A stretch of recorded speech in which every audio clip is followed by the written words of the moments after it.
Hey everybody, this is Chris here with Daily Motor, and today we've got the infotainment tour and demo on the 2022 Hyundai Santa Fe and its 10.25-inch touchscreen infotainment system, as well as a brief look at this 12.3-inch digital instrument cluster. Before we get started, let's hop out, take a look at this SUV. So this particular one is the plug-in hybrid. It is also a limited model, so it is top trim. Comes in at just about $48,000. And if you want to learn more about this Hyundai Santa Fe, make sure to check links in the description for the fuel economy test, full review, and sound system test. All right, let's go ahead, hop in, and take a look at the technology in this Santa Fe. So before we get on to the 10.25-inch infotainment display, let's take a brief look into this 12.3-inch cluster and see what it has to offer. So there are a number of different drive modes that change the look of the cluster. I'm actually going to go ahead and turn this light off so you guys can see this a little bit better. You've got sport mode, which gives you some carbon fiber style gauges. You've got snow and smart, which give you white face gauges, and then you have eco mode, which gives you a darker blue glowish type of gauge.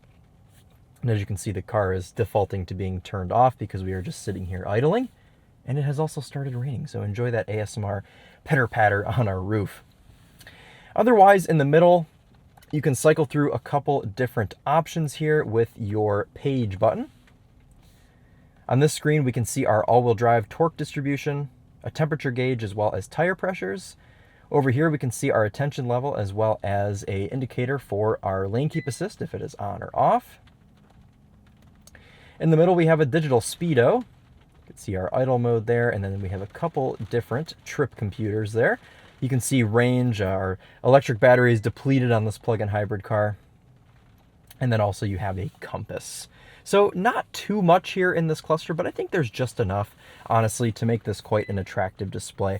I also appreciate that in eco mode, it's quite easy on the eyes, and you can adjust your brightness over here on the left-hand side of the steering wheel, and that goes for your cluster as well as your infotainment screen. Okay, let's go ahead and move on to our infotainment screen. We are pretty familiar with these Hyundai and Kia infotainments over here at Daily Motor, and honestly, I really enjoy them. I think they're just simple enough, yet usable, and they're easy for everyone to get in this car, and you pretty much immediately know how to use it. It's very straightforward, and I quite like the way they look as well. On the left-hand side, we have our media source, outside temperature, as well as profile. We're a guest on this because this is a press car owned by Hyundai. And on the right-hand side, we have a simplified view of our map as well as the time. One swipe to the right gives you your first page of apps. Another swipe gives you your final page of apps. And that is the extent of the three different screens that you have here on this infotainment display. Everything reacts pretty quickly and is easy to access. Permanent features on these app screens include a your profile icon, a home button to take you back home if you don't want to swipe, and then these three bars here where you can edit your home icons or turn your display off completely. You've also got your time up here in the middle and the date, and that's the same for both screens. Unique to this, since this is a plug-in hybrid, we do have a PHEV screen that gives you some metrics here. You can see here all sorts of options for the plug-in hybrid vehicle, as well as you can enter your little side screen over there in any menu. We've got a climate menu in this car, but luckily Hyundai has given you a fully physical climate panel right down here above the shifter. And I'll switch back to POV so you guys can see that. All of our controls for temperature, fan speed, everything that you'd like is down here in this physical control panel. But if you want to take a look at your options in the infotainment, you're able to do that as well. Here is our navigation map. I think it looks quite nice. You can adjust how close or far you'd like to be. You can switch your direction to overhead or 3D like I have it set. Home button to get you back. You've got valet mode down here, your navigation menu if you'd like to set a destination. You can also search POIs. For instance, Starbucks. Let's see if the voice command will work with that. Take me to Starbucks. Coffee. So it looks like it won't go super specifically, but it'll take you to these few local coffee shops. Cancel. Cancel. Okay, so that's pretty much the extent of nav menu. Of course, you can manually search as well. Passenger talk is a pretty cool feature. I'm sure you can hear that picked up in the audio right now. What that does is if you have somebody in the back seat and they can't hear you, you can hit passenger talk and the speakers will project your voice to the back seat. So that's pretty neat. I always like that feature. I'm surprised they have it in the Santa Fe though, considering that this isn't that large of a vehicle, and usually you only see things like this in Tellurides with third row seating. We've got a phone menu up here, which we don't have a phone paired right now, but this will just be your Bluetooth preferences for hands-free calling and Bluetooth audio. You've got quiet mode right here, which will mute audio into the back seat if you have some sleeping passengers back there, such as children. Phone projection, which we will get to a little bit later for our Apple CarPlay and Android Auto once we get a phone plugged in. HD radio data, this is just like Sirius XM, Doppler radar, traffic and fuel prices. You've got a voice memo menu here, which I used to think was silly, but I kind of get it now, because say that you're driving somewhere and you're like, oh crap, I have to do that thing, but you don't want, if you don't have a smartwatch or something, and you just want to put it in the car so you remember, it kind of makes sense. In the settings menu, you can see we have a whole nother page of apps, which are just the normal things. Vehicle settings. You can see you can change all of your different settings in here for your vehicle. Pretty standard stuff. Driver assists. Let you guys take a look through here. Ooh, I want my welcome sound turned on. Of course I want that. Okay. Let's go back here, and you have sound options as well. We can turn our beep off, so we don't have to listen to the beep for the rest of the video.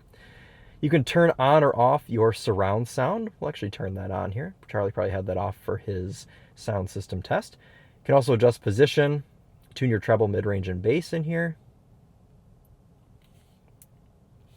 And you can manage a number of other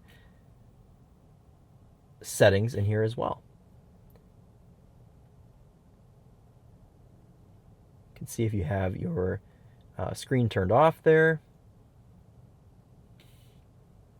You can see you can toggle when you want to have a split screen available as well. You guys saw that when I pulled up the PHEV menu. On the second page here, we can get to our radio. Turn that down. And back to POV here for a second so I can show you guys some of the physical controls. On the right-hand side, we have a tune knob to cycle you through different radio stations. I like the way that these look in Hyundais and Kias. You can also use this button here to seek through them if you'd prefer to do that. And you've got presets down here at the bottom. You can also toggle on and off your QLS over here for your surround sound. And overall, a pretty simple way to use the radio. I mean, everything is very straightforward. Like I said, this whole infotainment system is super straightforward. You can switch over here between FM, AM, and Sirius XM. You turn that down so we don't get demonetized. And everything works the same with your different tune knobs and having your presets down at the bottom. Home button there to get us back home. We've also got Sounds of Nature in here. If you guys are unfamiliar with Sounds of Nature, we'll just run through a couple of those real quick. This is standard in pretty much every Kia, Hyundai, and Genesis, but if you don't want to listen to music, you're able to listen to things like the rainforest, rainy day, or a fireplace if you'd like to pretend that your car is on fire. There are a number of other ones in there as well, but we won't go through all of those. Notifications tab. We have an owner's manual in here on the right, Blue Link, and that's about it for in-house infotainment features. So let's go ahead and see if we can get this Android phone to work with Android Auto. Just unplug it and plug it back in here. Okay, Android Auto is connected. It looks like, unfortunately, we don't have a full screen here for Android Auto, but we'll continue in here and take a look and see how it looks on this 10.25-inch infotainment display. I've had some weird lag this week with this infotainment, but only with phone projection. And I'm just finding this out now with Android Auto, because my primary phone... Ah! Why must you do that? My primary phone is an iPhone, so I haven't been messing with Android Auto this week. But it looks like it, for the most part, does a pretty good job in here with smoothness as well as refresh rate. Everything seems to work quite nicely. You guys just saw YouTube music as it started blasting Jason Derulo, which means that Charlie must be listening to some Jason Derulo right now and is probably wondering why it turned off. I'll have to let him know. Otherwise, here's our home button. Everything seems to work quite smoothly here with Android Auto. Unfortunately, no full screen, but that's pretty common for wide systems like this. So let's unplug this Android and we will take a look now into Apple CarPlay, which in my opinion looks quite a bit better here on this screen. See what you guys think. Okay, and let's click on our Apple CarPlay icon. And as you can see, we have a wide view on this car, 5 apps across, 2 apps down. Everything works smoothly for the most part, but like I said, I have had some weird issues with lag over the past couple of days driving this car around. It looks like everything seems to be working fine now. Pretty fast reaction times when it is actually working properly. Let's take a look here into Google Maps. Looks pretty good. Spotify, just went over through all of that. You can see here. And we'll take a look at Waze as well.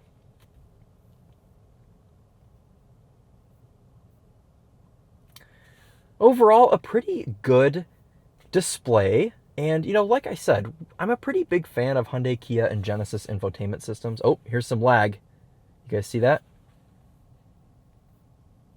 So some weird hiccups like that. And I've only had that in the Santa Fe. I've never had any other Kia or Hyundai cars lag in phone projection, but maybe it's just this car having a bit of a rough time just uniquely, but I don't know. Other than that, though, no real complaints with this 10.25-inch touchscreen Hyundai display. It's been good to live with, and every iteration in every car is really just easy, so approachable to anyone, and it's one of the reasons why I recommend Hyundais and Kias to people, just because they're so easy and straightforward, and that's why we appreciate them over here at Daily Motor. So I hope this video was somewhat helpful to you just to see how this system works. Again, if you guys are curious to learn more about the Santa Fe, we will have links in the description to the other videos that we have filmed on the car. Well, that'll wrap it up for us today. Thank you all so much for watching. This has been Chris here with Daily Motor, and as always, drive on.